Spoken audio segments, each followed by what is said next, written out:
GPH ইস্পাত নিবেদিত।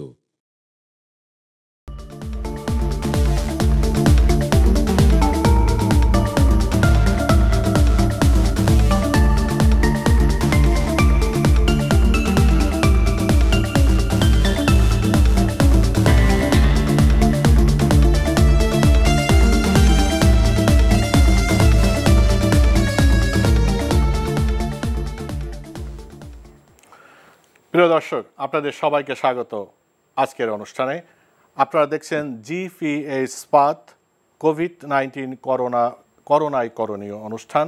এই অনুষ্ঠান এনটিভির স্টুডিও থেকে সরাসরি সম্প্রচার হচ্ছে। আমরা করোনায় করণীয় কি এ বিষয়ে আমরা আলোচনা করে থাকি, আজও আলোচনা করব। আজ আমাদের সাথে আছেন তিনজন অতিথি, তাদের সাথে আপনাদের পরিচয় করে দিই। তারা তিনজনই আমাদের সাথে অনলাইনে সংযুক্ত হয়েছেন। প্রথমে আমি পরিচয় করাবো এএসএম আলমগীর, প্রধান বৈজ্ঞানিক কর্মকর্তা আইইডিসিআর। আপনাকে স্বাগত।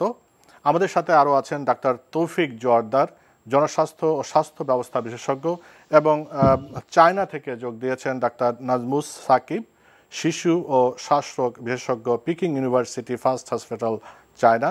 আপনাদের তিনজনকেই স্বাগত জানাচ্ছি কোভিড-19 করোনায় করণীয় অনুষ্ঠানে।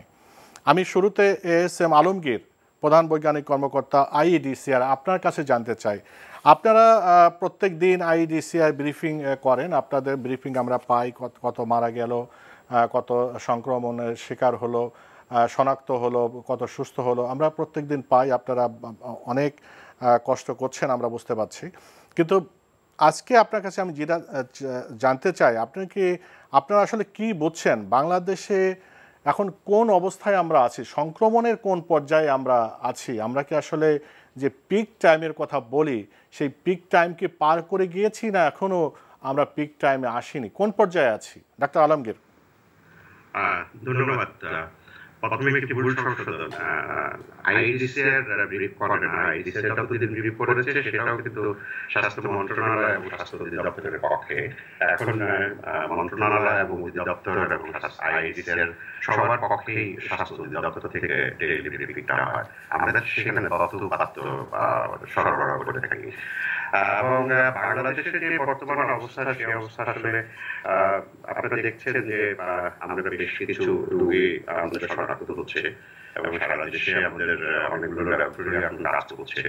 এবং বর্তমান অবস্থায় আমাদের একটাই আসলে এটাকে পিক বলা যায় না, এটা কখনোই পিক নয়। কিন্তু আমরা যেটা 26শে মার্চ থেকে সব অফিস আদালত, সরকারি বেসরকারি সকল ছুটি দিয়ে মানুষকে মাননীয় প্রধানমন্ত্রীর যে আহ্বান করে থাকার কর্মসূচি।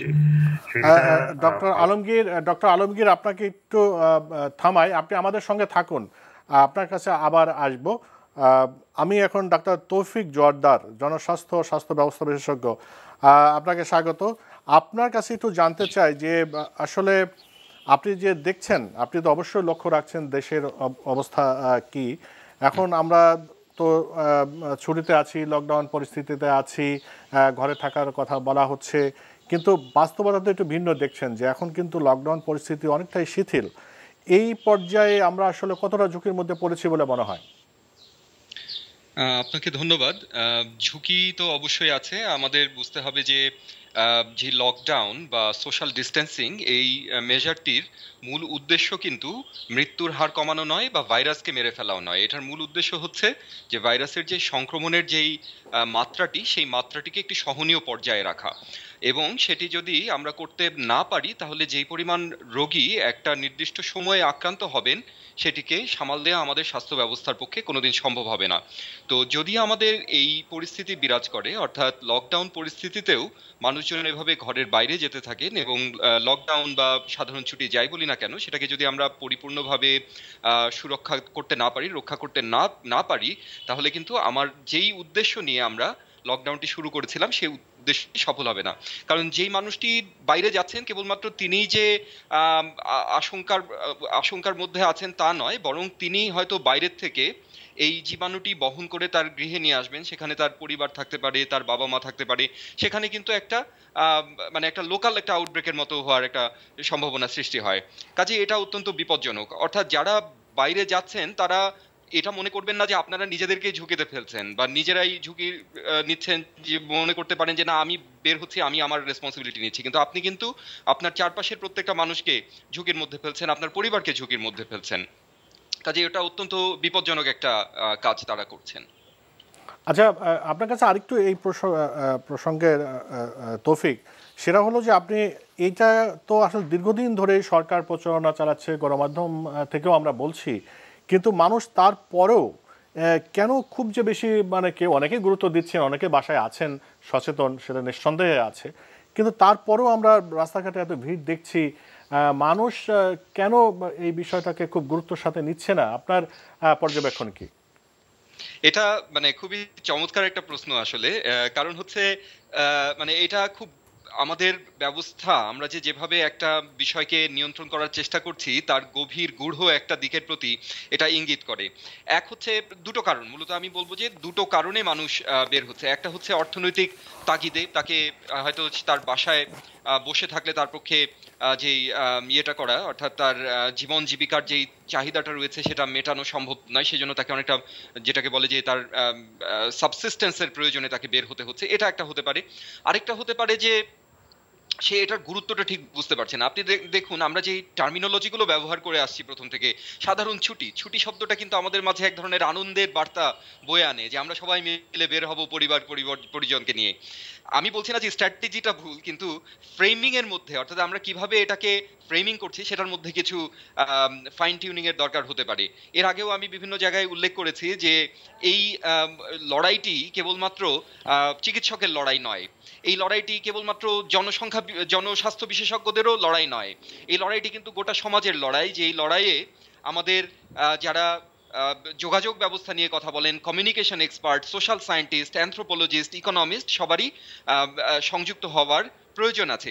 তার মানে আমি যেই মেসেজটি দিতে যাচ্ছি সেটা হচ্ছে যে কেন বের হচ্ছে, হয়তোবা তার পেছনে একটা গূঢ় সমাজতাত্ত্বিক এবং যোগাযোগের যেই যোগাযোগ বিদ্যার কিছু ঘাটতি আমাদের হয়তো রয়ে গিয়েছে, সেই জিনিসটা আমাদের ভেবে দেখতে হবে। জি, তৌফিক জোয়াদ্দার, আপনি জীবন জীবিকার কথা বলেছেন, আপনার কাছে আসবো।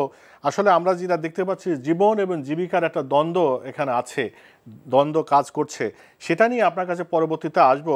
আমি এ পর্যায়ে যদি একটু ডাক্তার নাজমুস সাকিব, শিশু ও শ্বাসরোগ বিশেষজ্ঞ, পিকিং ইউনিভার্সিটি ফার্স্ট হাসপাতাল চায়না, আপনার অভিজ্ঞতা একটু শুনতে চাই। আপনি বাংলাদেশের মানুষ, চায়নায় আপনি ওখানে কাজ করছেন, আপনার যে অভিজ্ঞতা এবং বাংলাদেশে যা দেখছেন, সব মিলিয়ে আপনি কি পর্যবেক্ষণ করছেন?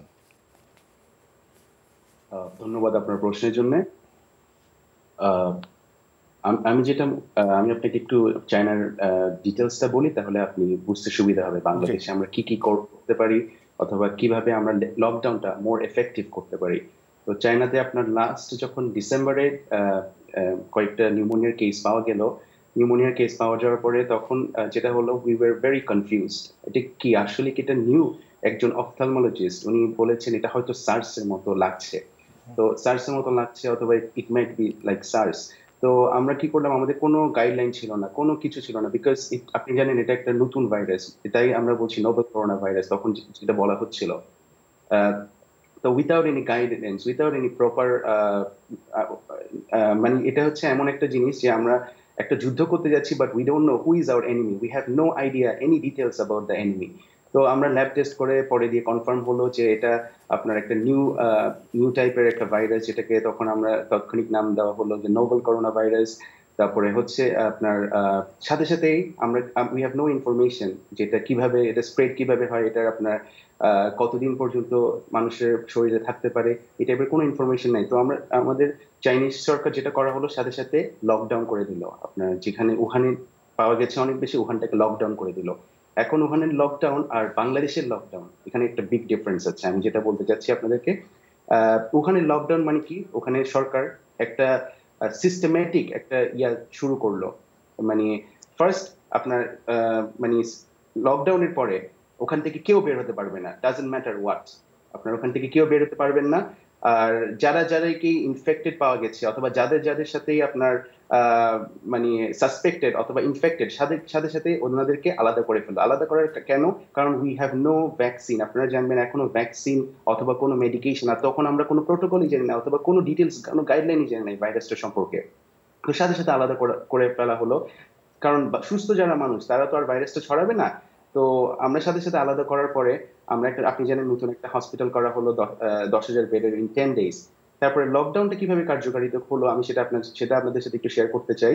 যে লকডাউনটা আপনার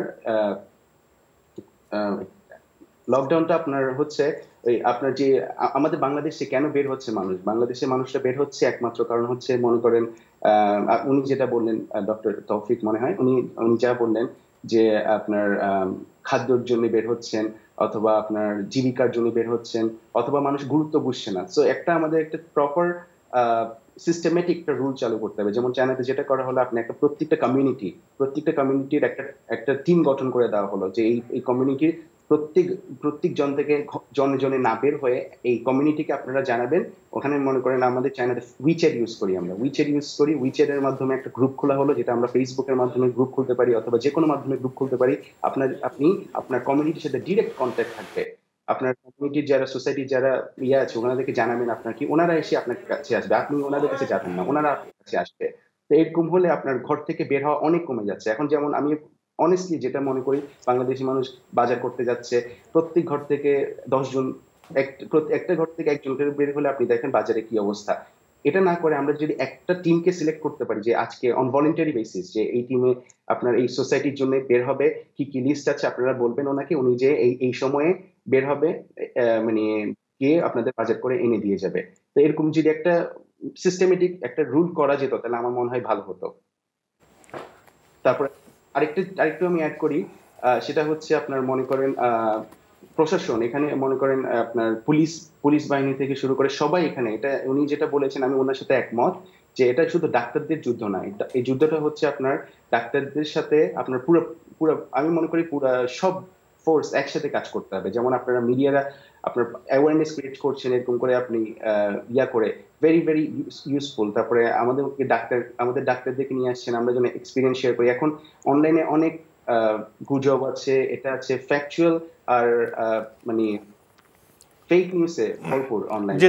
জি নাজমুল সাকিব, ডাক্তার নাজমুল সাকিব আমাদের সঙ্গে থাকুন, অনেক গুরুত্বপূর্ণ তথ্য দিয়েছেন। আপনার কাছে আমরা আরও অনেক কিছু জানতে চাইব। আমি ডাক্তার ASM আলমগীর, প্রধান বৈজ্ঞানিক কর্মকর্তা, আপনার কাছে আবারও আসি। আমি যে প্রশ্নটা করেছিলাম যে আসলে আমরা কি মানে কোন পর্যায়ে আছি, পিক টাইম কি আমরা পেরিয়ে গিয়েছি নাকি আমরা আসলে এখন আমরা মানে আশ্বস্ত হওয়ার মতো কোনো খবর আছে কিনা?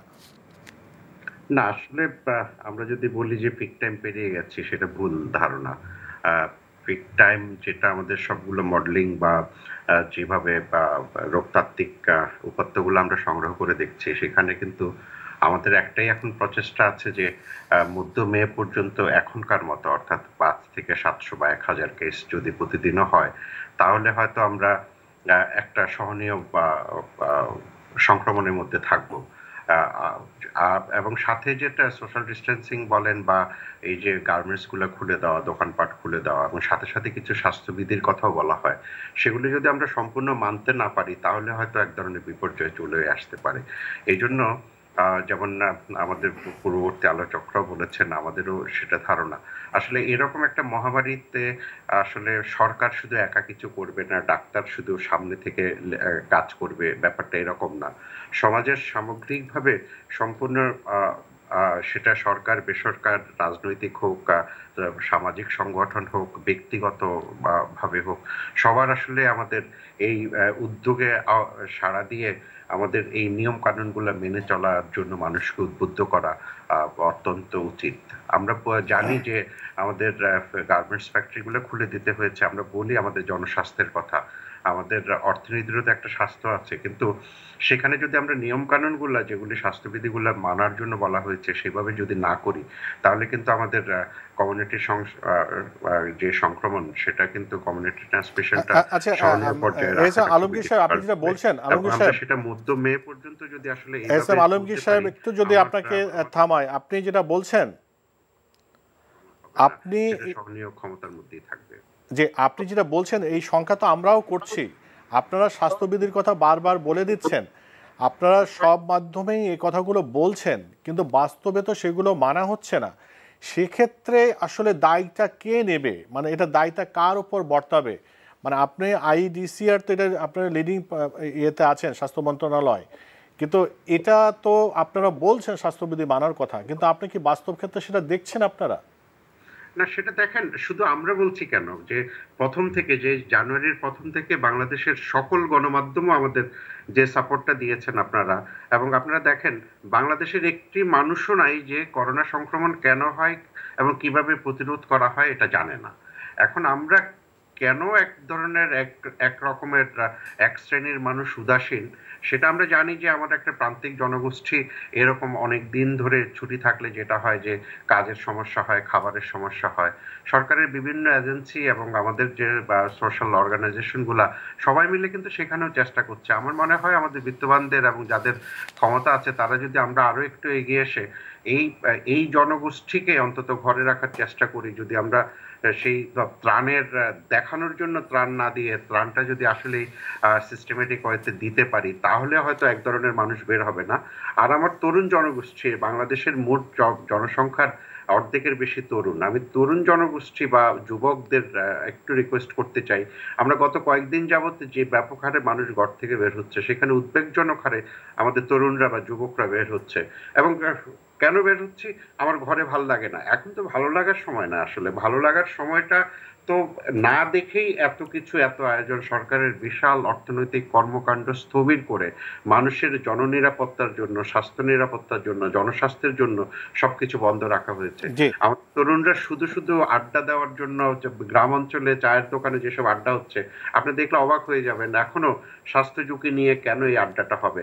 যেমন আমাদের পূর্ববর্তী বক্তা বলেছেন যে স্বাস্থ্য ঝুঁকি আমরা সচেতনভাবে যদি এরকম করি, আমরা যদি এরকম আড্ডা দিতে যাই, তখন কিন্তু আমি ব্যক্তিগতভাবে নিজে বিপদে পড়ি না, আমার পরিবার বিপদে পড়বে, আমার পরিবার বিপদ পড়লে আমার সমাজ বিপদে পড়বে। তখন কিন্তু কমিউনিটিতে আমরা সহনীয় মাত্রায় এই সংক্রমণ রাখতে পারবো না, তখন কিন্তু সারা জাতির জন্য সেটা বিপজ্জনক পরিস্থিতি তৈরি করবে। জি, অনেক ধন্যবাদ ডাক্তার তৌফিক জোয়ারদার। আপনি যেটা বলছিলেন, আমরা আসলে বারবার এই প্রসঙ্গই আলোচনা করি। আমাদের বাংলাদেশে আমরা ধরেন মার্চ, এপ্রিল, এখন মে মাসে আমরা আছি, যে যখন আমাদের পিক টাইম, আমরা বলছি যে কোনো সময় এটা আরও বেশি আক্রান্ত হতে পারে, আমরা সে দু এক জায়গায় সিমটমও দেখছি।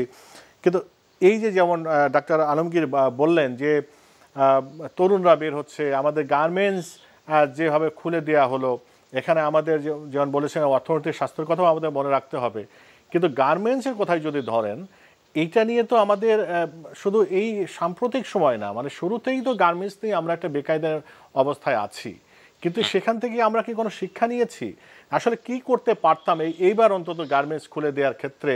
স্বাস্থ্যবিধি কিভাবে মানা যেত, মানে কি করলে আসলে ভালো হতো বলে আমার কোথায় আমাদের ব্যত্যয়টা ঘটালাম, আপনার দৃষ্টিতে কি মনে হয়? ধন্যবাদ জনাব এস এম আকাশ। আসলে আমাদের মনে রাখতে হবে যে আমাদের এখানে যদিও মাল্টি স্টেক হোল্ডারকে এঙ্গেজ করার কথা বলা হয়েছে, কিন্তু যে কোনো মাল্টি স্টেক হোল্ডার সিচুয়েশনেও কিন্তু আপনার একটা মানে টেকনিক্যাল গাইডেন্সের জন্য যে কোনো একটি গোষ্ঠীকে আপনার টেকনিক্যাল গাইডেন্সের জন্য তাদেরকে মেনে চলতে হয়। তো আমরা প্রথম থেকে যেটা লক্ষ্য করেছি যে আমাদের যে কোনো সিদ্ধান্ত খুব অ্যাডমিনিস্ট্রেটিভলি নেওয়া হচ্ছে rather than based on evidence. যেমন আপনি যে উদাহরণটি দিচ্ছিলেন, খুব চমৎকার উদাহরণ, যে বিজিএমইএ হঠাৎ করে বলল যে কারখানা খুলে যাবে, লক্ষ লক্ষ মানুষ ঢাকার দিকে ভিড় করে আসলেন, আবার তাদেরকে ফেরত পাঠানো হলো। একটা মানে পুরো এমন একটা পরিস্থিতি যেটা আসলে কাম্য নয়, এরকম একটা পরিস্থিতির সৃষ্টি হলো। তো এই ক্ষেত্রে আমার একটাই কথা, যে আপনারা যেই সিদ্ধান্তটি নেন না কেন, যেই মিনিস্ট্রি থেকে বা যেই বিভাগ থেকে সিদ্ধান্ত নেন না কেন, ইভেন প্রাইভেট সেক্টর থেকেও যদি সিদ্ধান্ত নেন, সেটা আপনারা জনস্বাস্থ্য বিশেষজ্ঞ যারা আছেন, ইনফেকশাস ডিজিজ স্পেশালিস্ট যারা আছেন, এই বিষয়ের যারা অভিজ্ঞ আছেন তাদের সাথে কথা বলে সিদ্ধান্তগুলো নেবেন। আপনার যদি একটা রোগ হয় আপনি তো নিজে নিজে ওষুধ খাওয়া শুরু করবেন, আপনার ডাক্তারের কাছে যেতে হবে। একইভাবে যখন একটা মহামারীর পরিস্থিতি বিরাজ করে তখন মহামারী নিয়ে যারা কাজ করেন, ইনফেকশাস ডিজিজ নিয়ে যারা কাজ করেন, সমাজের স্বার্থে আপনার তাদের শরণাপন্ন হতে হবে। এখন আমরা কি করতে পারতাম সেই প্রসঙ্গে আসি। তো আমাদের মানে এই যেগুলো খুলে দেওয়া হচ্ছে আমাদের আসলে দেখতে হবে যে আমার ট্রান্সমিশনের লেভেলটা কিরকম, ট্রান্সমিশনের অবস্থা বুঝে আমাকে খুলে দিতে হবে। না হলে প্রিম্যাচিউরলি যদি আমরা কারখানা এবং অন্যান্য প্রতিষ্ঠানগুলো খুলে দিই তাহলে আমাদের এতদিনের যে স্যাক্রিফাইস, এতদিনের যে আমাদের আত্মত্যাগ, সেগুলো কিন্তু সম্পূর্ণভাবে ব্যর্থ হয়ে যাবে।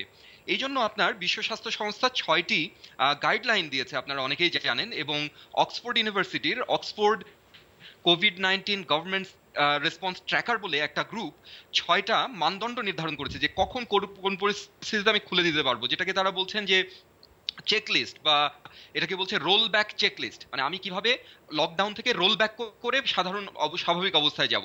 তারা একটা প্রথম মানদণ্ড যেটা দিয়েছেন সেটা হচ্ছে যে দিনে আমার 50 জনের বেশি কেস ডিটেকশন হলে বুঝতে হবে যে আমার আসলে এখনো নিয়ন্ত্রণের মধ্যে নেই। আমাদের কিন্তু 500-র বেশি, আজকেও বোধহয় 537টা কেস আমাদের ডিটেক্ট হয়েছে। তাহলে বোঝা যাচ্ছে যে একটা কলকারখানা খুলে দেওয়ার জন্য যে মানদণ্ড আন্তর্জাতিকভাবে আলোচনা করা হচ্ছে, আমরা কিন্তু তার থেকে সেই থ্রেশহোল্ড লেভেলের থেকে অনেক উপরে আছি। তো তারপরেও যদি আমাকে খুলে দিতে হয় তাহলে আমি কি করতে পারি? কারখানাগুলো আমার জানা নেই যে তারা কোনো জনস্বাস্থ্য বিশেষজ্ঞের সাথে কেস বাই কেস বেসিসে এটা কথা বলতে হবে, কারণ এক একটা কারখানার পরিবেশ প্রতিবেশ এক এক রকম। সেখানে আপনাকে যারা অকুপেশনাল হেলথ নিয়ে কাজ করে তাদের সাথে কথা বলতে হবে। আপনি কতটুকুন দূরত্বে একটা কর্মীকে বসাবেন, কিভাবে তাদেরকে ঢুকাবেন, কিভাবে বের করবেন, তারা কিভাবে যাতায়াত করবে। মনে রাখতে হবে শুধুমাত্র কারখানাতেই কিন্তু সংক্রমণ হবে না। সংক্রমণ কিন্তু যখন এই কর্মীরা কারখানায় যখন তারা সেখান থেকে ফিরে গিয়ে বাজারঘাট করছেন সেখানেও সংক্রমণ হতে পারে। এই জন্য আমাদের এই ব্যবস্থাগুলো, এগুলো এক কথায় এক সেটিংয়ে বলে শেষ করা সম্ভব না, কারণ এটা একটা লম্বা গাইডলাইনের ব্যাপার আছে। আইএলওর গাইডলাইন আছে, by the way, international labour organization. এগুলো ফলো করছে কিনা, কিভাবে করতে হবে, সেটার জন্য তাদেরকে আসলে কথা বলতে হবে। আবারও এই একটা কথা বলেই শেষ করব যে এই সিদ্ধান্তগুলো কোনো অ্যাডমিনিস্ট্রেটিভ সিদ্ধান্ত নয়। একটা কারখানার প্রতিষ্ঠানের প্রধান গিয়ে বলতে পারে না যে আজকে থেকে আমি খুলে দিব বা 3 দিন পরের থেকে আমি খুলে দিব। এটা একটা বৈজ্ঞানিক সিদ্ধান্ত এবং বিজ্ঞানীদের সাথে কথা বলেই সিদ্ধান্তগুলো কিন্তু আপনাদেরকে নিতে হবে। জি, অনেক ধন্যবাদ। আমি ডাক্তার নাজমুস সাকিব, আপনি তো শুনলেন, আর আপনি তো নিজেও বাংলাদেশের মানুষ। আপনি এই যে আপনি যখন চায়নার উহানের কথা যেটা বলছিলেন, যে চায়নার কথা যদি আমরা ধরি, তো ধরেন চায়নার যে প্রশাসনিক ব্যবস্থা, সেখানে যেভাবে সরকার ব্যবস্থা কাজ করে, বাংলাদেশের প্রশাসনিক ব্যবস্থা বা বাংলাদেশের যে সামাজিক যে ফেব্রিক্স, মানে সোশ্যাল ফেব্রিক্স এক না। আমরা সেক্ষেত্রে সেইটা যদি দৃষ্টি রেখে যদি আপনি একটু বলেন, যেমন গার্মেন্টসের কথাও যদি ধরেন, সেখানে একটা হচ্ছে কর্মপরিবেশ, সেখানে কারখানার একটা পরিবেশ আছে, আবার ধরেন তারা যেখানে থাকে সেখানকার একটা পরিবেশ আছে। আমরা তো আসলে এইগুলো যে স্বাস্থ্যবিধির কথা বলছি, আমাদের কিন্তু সেটা আসলে মানা কিন্তু খুব তাদের জন্য কঠিনও বটে। সেক্ষেত্রে আপনি কিভাবে আপনার ওখানকার অভিজ্ঞতা এখানে কিভাবে কাজে লাগানো যেতে পারে? জি, ধন্যবাদ আপনার প্রশ্নের জন্য। আমার মনে হয় বাংলাদেশ আর চায়না এখন এই ভাইরাসটাকে কন্ট্রোল করা হচ্ছে আপনার মানে যে পুরো বিশ্বের কিছু গাইডলাইন আছে, WHO গাইডলাইন আছে।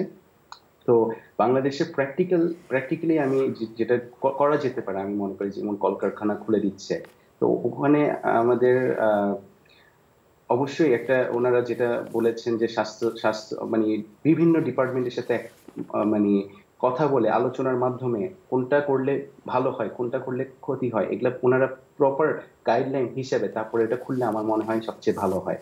এখানে শুধু সরকার কাজ করবে, এখানে অথবা শুধু স্বাস্থ্য অধিদপ্তর কাজ করবে, অথবা ডাক্তাররা শুধু কাজ করবে, এটা আমরা না ভেবে এখানে সবাইকে, আমি যতটুকু পার্সোনালি মনে করি যে এখানে ল্যাক অফ কমিউনিকেশন হচ্ছে, যেটা আমি মনে করি।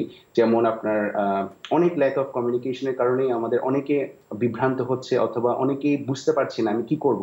তো আমি মনে করি কমিউনিকেশনের যে গ্যাপটা আছে ওটা যদি আমরা করতে পারি, যে আমাদের এখন কি কি করণীয়, যে সবাই জানি করোনা ভাইরাস হচ্ছে অথবা কোভিড-19, কিন্তু এটা হলে আমরা কিভাবে করে প্র্যাকটিক্যাল এক্সপিরিয়েন্স দিয়ে অথবা প্র্যাকটিক্যালি একটা সলিউশন, এগুলা আমরা মনে করি একটা অথরিটি থেকে মানে চেইন অফ কমান্ড মেনটেন করা। মনে করেন এক ডিপার্টমেন্ট করলো, স্পেশাল একটা ডিপার্টমেন্ট করলো, ওখান থেকে অন্য ডিপার্টমেন্ট করলো, এবং অন্য ডিপার্টমেন্ট থেকে আরেকটু মানে ফ্রম কি বলবো গভর্নমেন্ট থেকে আপনার যেন পাবলিক পর্যন্ত পৌঁছাতে পারে সেইগুলো, এরকম একটা চেইন অফ কমান্ড যদি তৈরি করা যায় এবং এফেক্টিভলি এটা কাজ করছে কিনা।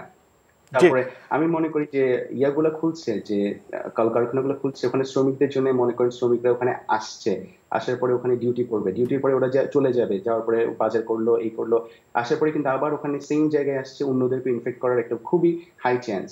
তো এখন যেটা করতে পারি, যেটা চায়নাতে করেছে, চায়নাতে যেমন অনেক মাস্ক ফ্যাক্টরি বলেন, অনেক কিছু ফ্যাক্টরি খোলা রেখেছে, কিন্তু ফ্যাক্টরি খোলা রাখার সাথে সাথে ওনারা কি করেছে, ফ্যাক্টরির যে শ্রমিকগুলো আছে ওনাদের জন্য একটা ডর্মের মতো একটা ইয়া করেছে, যে তোমরা এখানে থাকো এই আপাতত এই সময়টাতে।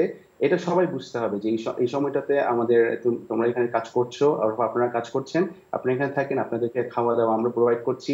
একটা অথরিটি, একটা অথরিটির মতো একটা ইয়া করে ফেললে আমার মনে হয় ওটাকে মানে কলকারখানা খোলা যায়, কিন্তু আপনার একটা মানে সিস্টেমেটিক ওয়েতে যদি খুলে ওরা, তারপর ডেইলি আপনার যারা শ্রমিক আছে ওনাদের আপনার টেম্পারেচার মেজার করা, মনে করেন ঢুকতে মেজার করা, বের হতে মেজার করা, কারো যদি অসুবিধা লাগে, কারো যদি কোনো সিমটম কিছু দেখা যায়, সাথে সাথে আপনার হসপিটালাইজ করা, অথবা ওনাদের ডক্টরদের সাথে যোগাযোগ। জি, ডক্টর নাজমুল সাকিব, অনেক ধন্যবাদ। আমি বুঝতে পেরেছি, আপনার কাছে আবার আসবো। আমি ASM আলমগীর, আপনার কাছে যেটা জানতে চাই, আজকে আপনার IDCR এর ব্রিফিং শুনছিলাম, সেখানে সুস্থ হওয়ার কথা বলেছে, যে আমরা দেখলাম যে 1063 জন সুস্থ হওয়ার কথা বলেছেন, এবং সেখানে আমি শুনলাম যে একটা গাইডলাইন ফলো করে আপনারা রোগীকে কখন সুস্থ বলবেন একটা গাইডলাইন ফলো করছেন। সেটা যদি একটু আমাদেরকে একটু পরিষ্কার করে বলেন যে আসলে কী গাইডলাইন আপনারা ফলো করছেন, বা কখন একজন করোনা আক্রান্ত রোগীকে কখন আপনারা সুস্থ বলছেন, এবং এই সুস্থ হওয়ার হার বাংলাদেশে এত কম কেন? আচ্ছা, এখানে প্রথমেই সুস্থ হওয়ার হার কম কেন সেটা নিয়ে আমি কথা বলি। আপনারা দেখবেন যে যুক্তরাজ্যে সুস্থ হওয়ার হার আরো অনেক কম। এটা বেশ কিছু দেশ একটা প্রটোকল ফলো করে, সেটা হচ্ছে যে আপনি যদি শনাক্ত হওয়ার পরে 7 দিন পরে 14 দিন পরে আবার PCR করা হয়, এবং পরপর 2টা PCR টেস্ট যদি নেগেটিভ হয়, তাহলে তার রোগীকে সুস্থ বলে বাড়ি পাঠানো হয়, বা বাড়িতে থাকলে তাকে সুস্থ বলা হয়।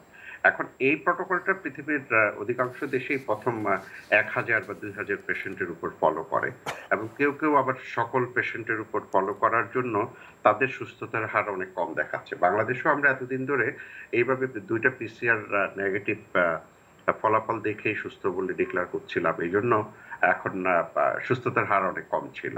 কিন্তু এখন যে পরিবর্তিত গাইডলাইনে হচ্ছে যে পরপর 3 দিন, 14 দিন হাসপাতালে থাকার পরে যদি পরপর 3 দিন তার কোনো জ্বর না থাকে এবং অন্য প্যারামিটার্স গুলো সব ভালো থাকে, তখন একটা স্যাম্পল নিয়ে তাকে বাড়ি পাঠিয়ে দেওয়া হবে, অর্থাৎ সুস্থ বলে ডিক্লেয়ার করা হবে।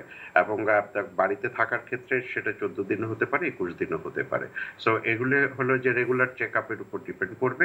পরপর 3 দিন যদি কোনো জ্বর না থাকে, অন্য কোনো সাইন সিমটমস না থাকে, তাহলে সুস্থ বলে বাড়ি পাঠিয়ে দেওয়া হবে। আর ইন্টারনালি আমরা একটা কন্ট্রোল করতে থাকবো, যে আমরা দেখতে থাকবো আসলে বাংলাদেশে গড়ের সুস্থ কতদিনে মানুষ ভাইরাস ফ্রি হচ্ছে। সারা পৃথিবী সেটা দেখছে। যেমন আমরা ফ্রান্সের প্রটোকলটা আজকে দেখেছি, সেখানে দেখেছি যে আপনি সুস্থ হয়ে বাড়ি চলে যাচ্ছেন, আপনার কোনো স্যাম্পল রাখছেন না, কিন্তু আবার বলা হচ্ছে 6 সপ্তাহ পরে এসে আপনি একটা স্যাম্পল দিয়ে যাবেন।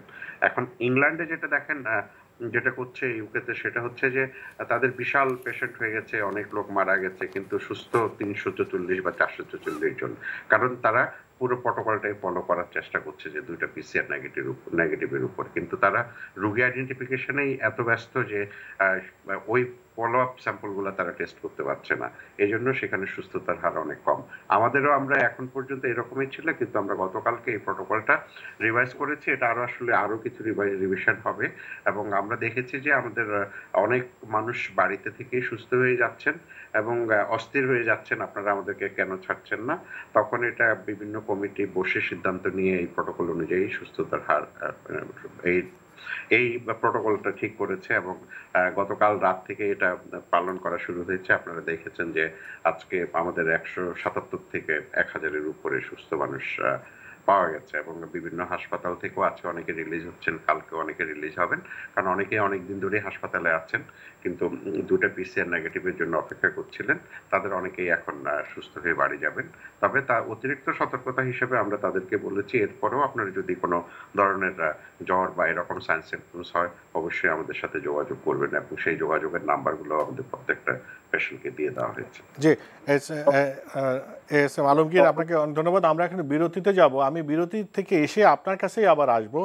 আপনি একটু ভাবতে থাকেন, একটা অভিযোগ আমরা পাচ্ছি প্রায়ই যে যারা করোনা সন্দেহ করছে আক্রান্ত হয়েছে বলে, তো আপনারা তো বলেছেন যে আপনাদের সাথে যোগাযোগ করতে, আপনার নাম্বার দিয়েছেন, বিভিন্নভাবে যোগাযোগ করার কথা বলেছেন, কিন্তু যোগাযোগ করলেও ঠিকমতো রেসপন্স পাচ্ছে না, বা পরীক্ষা করাতে অনেক বেগ পেতে হয়, অনেক দিন দরবার করতে হয়, এরকম অভিযোগ আছে। এই উত্তরটা কি আপনি একটু ভাবতে থাকেন। আর আমি ডাক্তার নাজমুস সাকিব, আপনার কাছে যখন আসবো তখন আমি জানতে চাইবো যে আপনাদের চীনে আসলে সুস্থ হওয়ার প্রোটোকলটা কি একই নাকি বাংলাদেশের যেটা ফলো করা হচ্ছে সেটাই। আমরা এস এম আলমগীর, আপনার কাছে আবারও আসি। আমি যে প্রশ্নটা আপনার করেছিলাম সেটা হলো যে অনেক অভিযোগ পাচ্ছি আমরা যে আসলে যে যারা আক্রান্ত হচ্ছে বলে মনে হচ্ছে বা সন্দেহ হচ্ছে, পরীক্ষা করানোর জন্য আপনাদের সাথে বিভিন্নভাবে যোগাযোগ করেও আপনার হয়তো SMS করেছে বা অনলাইনে যোগাযোগ করেছে, মানে মূল কথা তারা পরীক্ষা করাতে বেগ পেতে হচ্ছে। এটা কেন হচ্ছে বলে মনে হয়? হ্যাঁ, ধন্যবাদ। এখানে আসলে পরীক্ষা করাতে চেয়ে আমাদের কাছে SMS করা বা আমাদের হটলাইনে যোগাযোগ করা এরকম অসংখ্য মানুষ। তবে হচ্ছে যেটা যে একজনের সাইন সিমটমস থাকলে এক বাসায় গেলে আমাকে 15 জন সদস্য থাকলে 15 জনের স্যাম্পল নিয়ে আসতে হচ্ছে। সো এটা হলো আমাদের জন্য একটা বিশাল লিস্ট তৈরি হয়ে গেছে, যেটার জন্য আমরা শুধু সন্দেহভাজন রোগীদের স্যাম্পল কালেকশন করেও কুল পাচ্ছি না, সেখানে অসংখ্যভাবে এরকম হচ্ছে। তবে এটা থাকবে না, এটা আজকে থেকে এগুলি চেঞ্জ হয়ে গেছে। এখন থেকে স্যাম্পল আসলে আস্তে আস্তে বাড়িতে গিয়ে যেটা কালেকশন করে আইডিসিআর সেটা বন্ধ হয়ে যাবে, এবং স্বাস্থ্য অধিদপ্তর থেকে সম্মিলিতভাবে স্যাম্পল কালেকশন করা হবে।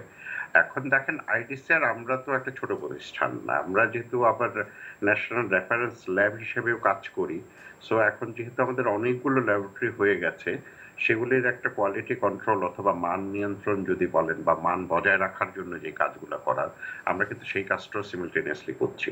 সো এই জন্য গত 3-4-5 দিনে কিন্তু এই ব্যাকলগটা তৈরি হয়েছে, এবং সেই জন্যই বিকল্প ব্যবস্থা হিসেবে আমাদের স্বাস্থ্য অধিদপ্তর যেটা করেছে যে এখন নমুনা সংগ্রহের দায়িত্বটা স্বাস্থ্য অধিদপ্তর নিয়ে যাচ্ছে, এবং আজকে থেকে আসলে শুরু হয়ে গেছে, এবং সেখানে আইডিসিআর যে বাড়ি বাড়ি গিয়ে স্যাম্পল কালেকশন করে সেটা হয়তো আজ থেকে আর আইডিসিআর করছে না।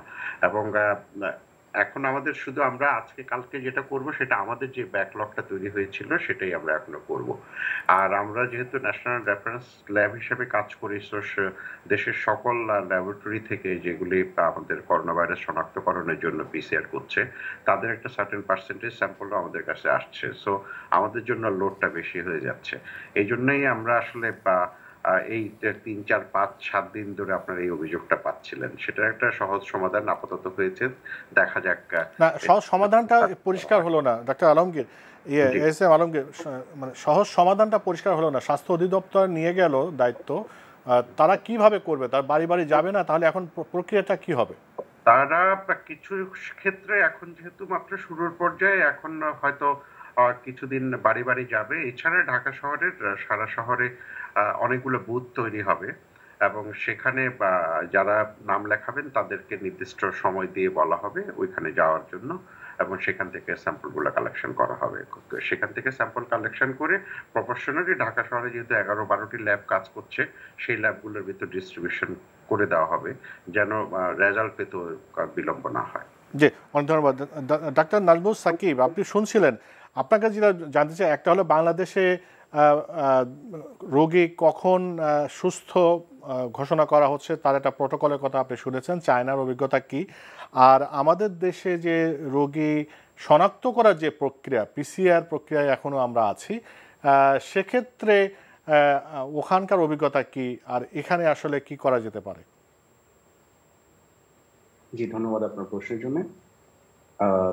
চায়নাতে আমরা যেটা করেছি বাংলাদেশের মতোই, আপনার পিসিআর ইউজ করা হয়েছে। আরেকটা যেটা করা হয়েছে চায়নাতে, আপনি যেটা প্রশ্ন করেছেন, এত আপনার রিকভারি রেট এত বেশি কেন অথবা ডেথ রেট এত কম কেন, তো এই প্রশ্নটা একটু আমি উত্তর দিই। আমি আপনার অন্যগুলোর প্রশ্নের উত্তর দিচ্ছি, অথবা এটা দিলে আমার মনে হয় অন্যগুলো কভার হয়ে যাবে। তো চায়নাতে আমরা আমরা ফোকাস করেছি mostly on boosting the immune system of the patients. তো ইমিউন সিস্টেম বুস্ট করার জন্য আমাদের ওখানে চাইনিজ ট্রেডিশনাল মেডিসিন আমরা ইউজ করেছি, যেটা হচ্ছে টোটালি আপনার কোনো সাইড এফেক্ট ছাড়া, it's made of natural herbs. তো ওটা দিয়ে আমরা দেখেছি, ওটাতে আমরা মানে খুব ভালো একটা মানে ফিডব্যাক পেয়েছি from the patients with Covid positive. ওখানে ওনারা খুবই তাড়াতাড়ি রিকভার করেছেন এবং ডেথ রেট আপনার অনেক কমে গেছে। আপনি জানেন যে আপনি যদি অ্যানালাইজ করেন যে most of the death rate যারাই হচ্ছে যারা বৃদ্ধ টাইপ মানুষ, কারণ ওনাদের ইমিউন সিস্টেম খুবই উইক থাকছে চায়নাতে। সো ওনাদেরকে আমরা বুস্ট করার জন্য আমরা টিসিএম মেডিসিন এটা আমরা ইউজ করেছি। আর কখন আমরা বলবো একটা পেশেন্ট যে 100% রিকভার, তো আমাদের এখানে আপনার দুটো টেস্ট যদি নেগেটিভ আসে, দুটো টেস্ট নেগেটিভের পরে আমরা তখন ওনাকে বলছি ঠিক আছে আপনি বাসে যেতে পারেন। তারপরেও কিন্তু বাসে যেয়ে যে আপনি আবার সোসাইটির সাথে করবেন, মিট করবেন অথবা সোশ্যালাইজ করবেন, ওঠা না, মানে স্ট্রিক্ট লকডাউন মেনটেন করা হয়েছে। জি, অনেক ধন্যবাদ। আমি একটু ডাক্তার তৌফিক জোয়ারদার, আপনার সাথে এর আগে আলোচনা করছিলাম যেটা আসলে জীবন এবং জীবিকার যে দ্বন্দ্ব, সেটা তো থাকছেই। জীবন এবং জীবিকার যে দ্বন্দ্ব, আমাদের দেশের যে সামাজিক অবস্থা, সেটাও তো আমাদের মাথার মধ্যে রাখতে হবে। আমরা তো অন্যান্য দেশের মতো এটা করতে পারবো না। ব্যবস্থাপনার ক্ষেত্রে আমরা হয়তো সেই কমিউনিকেশন গ্যাপটা আছে, মানুষের মধ্যে সেই সচেতনতা আমাদের হয়তো আমরা করতে পারি নাই। কিন্তু জীবন এবং জীবিকার যে দ্বন্দ্ব, এটা তো একটা বড় একটা সমস্যা। এটাকে আসলে অ্যাড্রেস করা তো মানে খুব কি সহজ কিনা? না, এটা অত্যন্ত কঠিন, এটা বলাই বাহুল্য, এটা অত্যন্ত কঠিন। তবে একটা জিনিস মনে রাখতে হবে যে জীবিকা কিন্তু জীবনের জন্য। আপনার জীবন যদি না বাঁচে তাহলে জীবিকার আসলে কোনো মূল্য নেই, বা এটার আসলে কোনো প্রশ্নই থাকে না। ইউকেতে তারা একটা মডেলিং করেছিলেন, একটা ইকোনমিক মডেলিং, সেটা হচ্ছে যে লকডাউন পরিস্থিতি ভার্সেস লকডাউন ছাড়া কি পরিমাণ মানুষ মারা যেতে পারে, সেই মানুষের হিউম্যান কস্ট। সেখানে তারা দেখেছেন যে লকডাউনের কারণে যেই পরিমাণ ইকোনমিক বার্ডেনটা আসে, সেটা কিন্তু মানে তুলনামূলকভাবে কম কম্পেয়ার টু হিউম্যান কস্ট। আপনাকে যদি মানুষ যে বেঁচে থাকে, তার সে অর্থনৈতিক কর্মকাণ্ডে নিয়োজিত থাকে, তার জীবনের একটা মূল্য আছে, এটার কিন্তু একটা ইনহেরেন্ট একটা ভ্যালু আছে। তো এই তুলনা করে তারা দেখেছেন যে লকডাউন করার পরেও যে পরিমাণ অর্থনৈতিক ক্ষতি হচ্ছে, সেটা মানুষের জীবন যা মারা যেতে পারতো লকডাউন না থাকলে তার থেকে কম ক্ষতি হচ্ছে। কাজেই তারা এই পরিস্থিতিটাকে মেনে নিয়েছেন অনেকটা খুশি মনেই। জার্মানিতে আমরা দেখেছি যে তারা এই পরিস্থিতি থেকে তারা শুধু এটাকে মেনেই নেননি, সেটাকে কিন্তু তারা, এবং কানাডাতেও কিছুটা, যে আমাদের যে সোশ্যাল সেফটি নেট মেকানিজম আছে সেটাকে তারা অত্যন্ত চাঙ্গা করেছেন, আরো মানে স্ট্রেংথেন করেছেন। অর্থাৎ ক্যাশ ট্রান্সফারের কথা তারা ভেবেছেন যে কিভাবে মানুষ ঘরে বসেই ক্যাশটা পেতে পারে, প্রণোদনা পেয়েছেন। ইউরোপের বিভিন্ন দেশের মধ্যে জার্মানি সবচেয়ে বেশি প্রণোদনা দিয়েছে। তাদের মানে একটা very large amount of money, সে যদি কিছু নাও করে সেই প্রণোদনাটা পেয়ে যাবে, যেন, কারণ যত যাই হোক না কেন এই লকডাউন ওঠার পর প্রত্যেকটা মানুষই কিন্তু অর্থনৈতিকভাবে ক্ষতিগ্রস্ত হবেন, বিশেষ করে ব্যবসায়ীরা, সে যেখানেই থাকুন না কেন। তো তাদেরকে একটা প্রণোদনা তারা দেওয়ার ব্যবস্থা করেছেন। তো আমাদেরও আসলে এই সোশ্যাল সেফটি নেটের কথা চিন্তা করতে হবে। যদিও আমাদের কিছু আমরা ত্রাণ দেওয়ার চেষ্টা করছি, সেই ত্রাণের কিছু মিসম্যানেজমেন্টের চিত্র পত্রপত্রিকায় ফুটে উঠেছে। তো এই জন্য আমাদেরকে আসলে, যেটা ডক্টর নাজমুল সাকিব খুব ভালো মতো বলছিলেন, যে আপনার কমিউনিটির যেই গ্রুপগুলো আছে সেগুলোকে আপনার আসলে মোবিলাইজ করতে হবে। আপনার যে প্রেশার গ্রুপ আছে, ইন্টারেস্ট গ্রুপ আছে, আমাদের যেই বিভিন্ন ক্লাব আছে, রাজনৈতিক দল আছে, আপনার যদি চেক অ্যান্ড ব্যালেন্স না থাকে তাহলে কিন্তু আপনি কখনোই মানুষের কাছে আপনার ত্রাণ বলেন আর ক্যাশ মানি বলেন সেটা প্রপারলি তাদের কাছে দিতে পারবেন না। অ্যাটলিস্ট 100% তো পারবেনই না, কারণ এর মধ্যে থেকে কিছু মানুষ, যেহেতু এখানে চেক অ্যান্ড ব্যালেন্স নেই, সে যদি একটা অন্যায় করে তাকে কিন্তু মানে ঠেকানোর কেউ থাকছে না। তো এইটা যদি আপনি এনশিওর করতে পারেন, একটা বৃহত্তর যে শক্তিগুলো সমাজের মধ্যে আছে তাদেরকে নিয়ে যদি আপনি মানুষকে এই প্রণোদনাগুলো পৌঁছে দেওয়ার ব্যবস্থা করেন, তাহলে হয়তো কিছুটা উত্তরণ সম্ভব। তবে একটা কথা এখানে অবশ্যই বলতে হবে যে লকডাউন মানে এই অপরিণামদর্শিতার পরিচয় হবে যদি আমরা লকডাউনটা প্রিম্যাচিউরলি আমরা উইথড্র করি। জীবিকার অবশ্যই প্রয়োজন আছে, তবে জীবিকা জীবনের উপরে কখনোই নয়। জীবনের জন্যই জীবিকা, এটা আমাদের মাথায় রাখতে হবে। তবে মানুষকে বাঁচিয়ে রাখার জন্য রাষ্ট্রকে অবশ্যই ব্যবস্থা নিতে হবে, সোশ্যাল সেফটি নেট বিস্তার করতে হবে। অনেক ধন্যবাদ। এস এম আলমগীর, আপনার কাছে আসি। আপনাদের অবশ্যই নিঃসন্দেহে আইডিসিআর ফোকাল পয়েন্ট হিসাবে কাজ করছে, সেখানে আপনাদের উপর অনেক প্রেশার পড়ছে, কিন্তু সেক্ষেত্রে আমরা যে এই যে করোনা শনাক্ত যে হারে আমরা শনাক্ত হচ্ছে বা নমুনা সংগ্রহ করছেন বা পরীক্ষা করতে পারছেন, সেক্ষেত্রে পিসিআর পদ্ধতির বাইরে যে আপনারা কোনো চিন্তাভাবনা করছেন কিনা? আমরা কি র্যাপিড টেস্টিংয়ের কথা শুনেছি, আপনাদের গণস্বাস্থ্য একটা কিট তৈরি করেছে সেটা আমরা শুনেছি, সেটা আপনার প্রক্রিয়াধীন আছে। র্যাপিড টেস্টিংয়ের দিকে যাওয়ার কোনো চিন্তাভাবনা বা এই ধরনের কোনো আলোচনা আপনাদের মধ্যে হয়েছে কিনা? ধন্যবাদ। আমি প্রথমেই স্বাগত জানাই যে গণস্বাস্থ্যের মতো প্রতিষ্ঠান বাংলাদেশ অন্তত র্যাপিড টেস্ট তৈরি করার জন্য এগিয়ে এসছে। বাংলাদেশে তো আসলে কেউ এর আগে তৈরি করার জন্য এগিয়ে আসে নাই। তবে সেটা যথাযথ প্রক্রিয়া অনুসরণ করে যদি সরকার অনুমতি দেয়, সবাই ডেফিনেটলি আমরা সবাই ইউজ করতে পারবো। তবে সারা পৃথিবীতে যেটা র্যাপিড টেস্ট নিয়ে, বিশেষ করে অ্যান্টিবডি নিয়ে যে কথা হচ্ছে, সেখানে আসলে মানে এত স্ববিরোধিতা আছে যে এফডিএ কতগুলো র্যাপিড টেস্টকে অনুমোদন দিয়েছিল এবং সেই অনুমোদন স্থগিত করতে হয়েছে, অর্থাৎ ফেডারেল ড্রাগ অ্যাডমিনিস্ট্রেশন মার্কিন যুক্তরাষ্ট্রে। ভারতেও এটা নিয়ে বিশাল কেলেঙ্কারি হয়ে গেছে এবং সারা পৃথিবীর একটি দেশও অফিসিয়ালি আসলে ডায়াগনস্টিক হিসেবে র্যাপিড টেস্টকে অনুমতি দেয়নি। এবং সেটা র্যাপিড টেস্ট দুটো, একটা অ্যান্টিজেন এবং একটা অ্যান্টিবডি। আমি মূলত অ্যান্টিবডির কথাই বলছি, কারণ অ্যান্টিজেন আসলে গ্রেট ব্রিটেনে একটা অ্যান্টিজেন স্যালাইভা ভিত্তিক একটা অ্যান্টিজেন তৈরি করার চেষ্টা হচ্ছে এবং আমরা আশা করছি এটা হয়তো খুব শীঘ্রই চলে আসবে। সেটা যদি হয়, যদি আসলে ভালো স্পেসিফিসিটি বা সেন্সিটিভিটি ভালো থাকে, তাহলে সেটা হয়তো ইউজ করবে সারা পৃথিবী। আরেকটা যেটা, এছাড়া আসলে অ্যান্টিজেনের তেমন কোনো র্যাপিড টেস্ট সারা পৃথিবীতেই নাই। এবং একমাত্র সারা পৃথিবীতে এখন যেটা ডায়াগনোসিস অর্থাৎ শনাক্তকরণের জন্য যেটা ব্যবহার করা হচ্ছে, সেটা পিসিআর পদ্ধতি, সেটা রিয়েল টাইম পিসিআর পদ্ধতি করা হচ্ছে।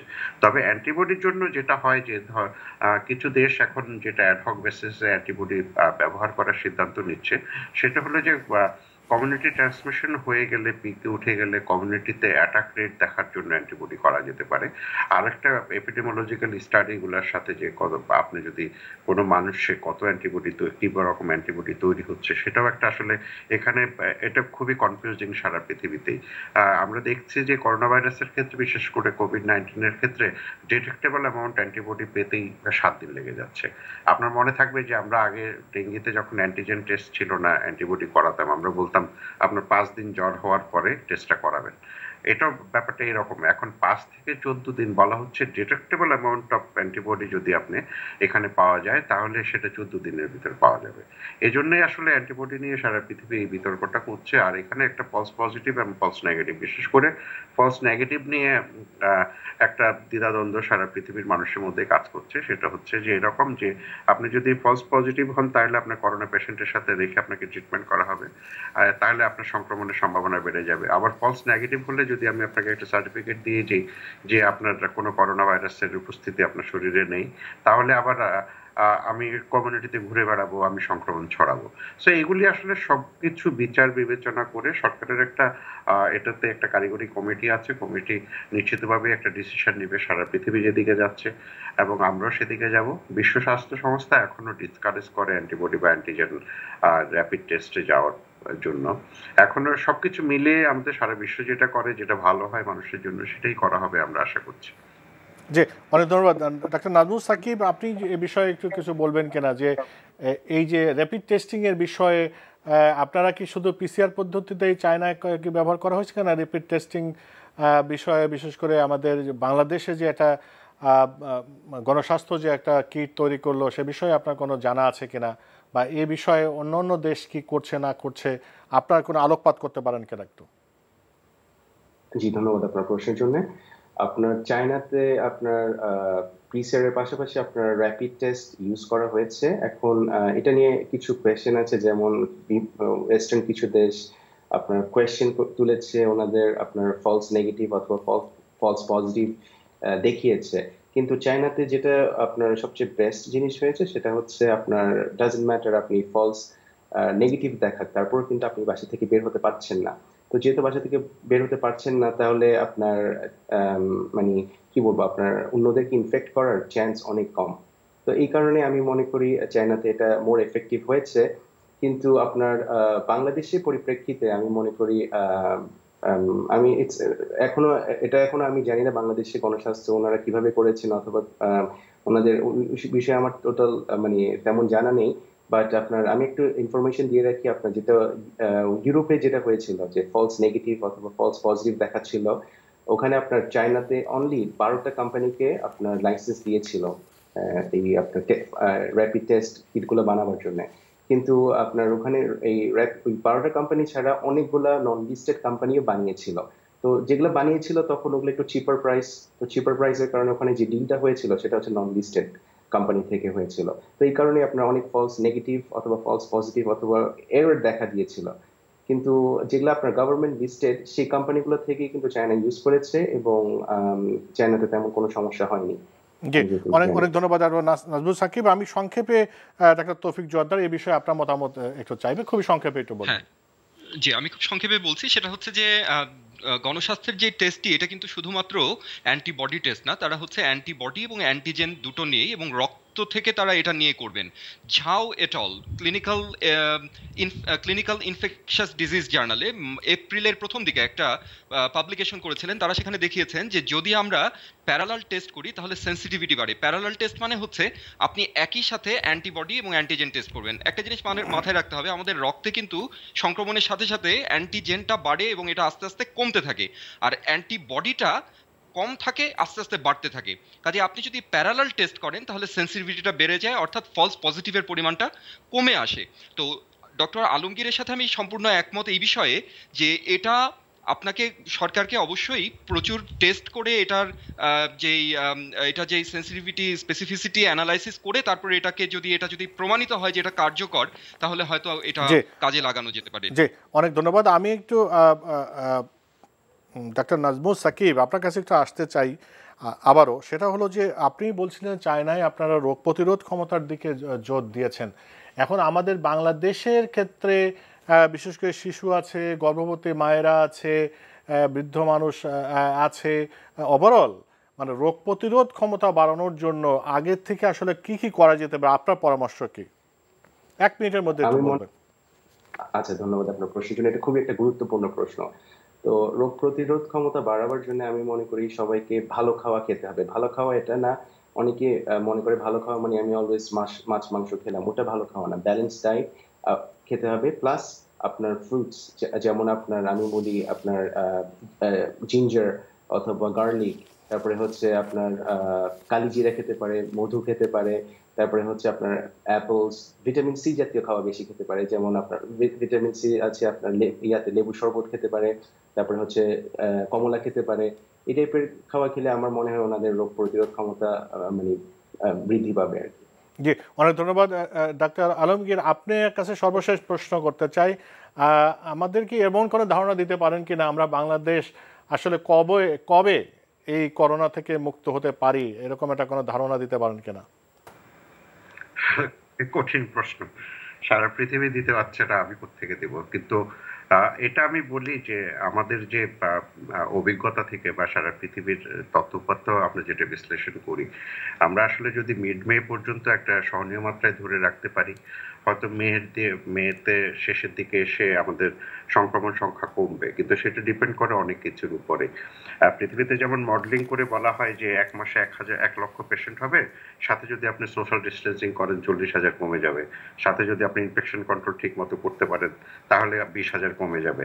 তো আমাদেরও ব্যাপারগুলো এরকম যে আমরা যেরকম যেই প্রত্যাশাগুলো মানুষের কাছে করি, অর্থাৎ স্বাস্থ্যবিধি মেনে চলার জন্য যে আহ্বানগুলো মানুষের কাছে করি, এবং সেগুলি যদি মেনে চলা যায় আমরা হয়তো সহনীয় মাত্রায় থাকবো। কিন্তু সারা পৃথিবীতে গতকাল থেকে বলা শুরু করছে যে অন্তত আমরা জানি এরকম প্যান্ডেমিক 9 মাস থেকে 12 মাস থাকেই, এবং এইবার এই ক্ষেত্রে কেউ কেউ বলা শুরু করছেন 2 বছর। এগুলি আমাদের উদ্বিগ্ন করে। আসলে সহজ কোনো সমাধান আমাদের সামনে নেই আসলে। এস এম আলমগীর, প্রধান বৈজ্ঞানিক কর্মকর্তা আইইডিসিআর, আপনাকে অনেক ধন্যবাদ। ডাক্তার তৌফিক জোয়ারদার, জনস্বাস্থ্য ও স্বাস্থ্য ব্যবস্থা বিশেষজ্ঞ, আপনাকে অনেক ধন্যবাদ। ডাক্তার নাজমুল সাকিব, আপনি চায়না থেকে যোগ দিয়েছেন, আপনাকে অনেক ধন্যবাদ। প্রিয় দর্শক, আপনাদেরকে অনেক ধন্যবাদ। আপনারা দেখছিলেন জিপিএইচ ইস্পাত কোভিড-19 করোনায় করণীয়। সর্বশেষ যেটা বলবো, আসলে আমরা একটা বিপদের মধ্যে আছি, আপনারা সবাই জানেন। এই বিপদ আমরা খুব তাড়াতাড়ি তাড়িয়ে দিতে পারি, বিপদ থেকে মুক্ত হতে পারি, আমরা মোকাবেলা করতে পারি যদি আপনারা সবাই সচেতন থাকি। এইভাবে ঘর থেকে বিনা প্রয়োজনে বের হওয়া এবং সোশ্যাল ডিস্টেন্সিং, আসলে শারীরিক দূরত্ব বজায় না রাখা, এগুলো কিন্তু আসলে আমাদের সবার জন্য সবার জন্য আসলে বিপদ ডেকে আনছে। আমরাই আসলে তাড়াতাড়ি পারি এটাকে আসলে মোকাবেলা করতে এবং বাংলাদেশ থেকে দূর করে দিতে, যদি আমরা সবাই সচেতন থাকি। সবাই নিরাপদে থাকুন সেই কামনা করি।